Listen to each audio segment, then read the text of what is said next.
জলটা বয়ে যাচ্ছে নিজের মতো। আর আমি ভাবছি আমার জীবনও কি এরকম চলেছে, বয়ে গেছে, কিন্তু কোথায় গিয়েছে জানি না। একটা সময় ছিল সবকিছু সহজ ছিল। হাসতে পারতাম, ভালোবাসতে পারতাম, সহজে বিশ্বাস করতাম মানুষকে। কিন্তু আজ মনে হয় এ সবই যেন এক পুরনো গল্প, যার কিছু অধ্যায় এখন কেবল স্মৃতি। কত মানুষ এলো, কত মানুষ চলে গেল। কারো মুখ আজও মনে পড়ে, কারো কথা কানে কানে কিছু বলে যায়। আর কত প্রিয় মানুষের কথা হয়তো আর মনে নেই।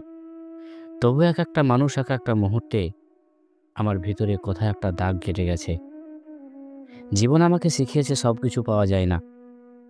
যাকে খুব চাও সে সব সময় পাশে থাকে না।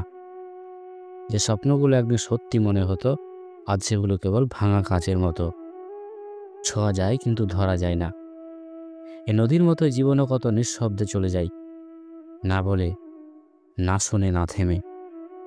আমরা ভেবে নিই আমরা অনেক কিছু নিয়ন্ত্রণ করি, কিন্তু শেষমেশ দেখি সব কিছু বয়ে যায় নিজের গতিতে। আমি এখন আর তাড়াহুড়ো করি না। শিখেছি সব প্রশ্নের উত্তর দরকার হয় না, সব কষ্টের কারণও জানা যায় না। কিছু কষ্ট আছে যা শুধু মেনে নিতে হয়, ঠিক এই নদীর স্রোতের মতো, যে কিছুই থামায় না, তবুও শান্ত থাকে। আজ এই নদীর ধারে বসে মনে হচ্ছে আমি হয়তো অনেক কিছু হারিয়েছি, কিন্তু একটা জিনিস পেয়েছি, আর তা হলো নিজেকে। এই নীরবতার মাঝে বুঝেছি জীবন শুধু সুখ না, জীবন মানে অনুভব করা, যন্ত্রণা, প্রেম, হারানোর শান্তি, সব কিছু একসাথে। শেষে একটা কথা বলি, সব কিছু শেষ হয়ে যায় না। কিছু কিছু জিনিস শুধু নীরবে থেকে যায় মনের গভীরে, যা ঢেউয়ের মতো বারবার ফিরে আসে।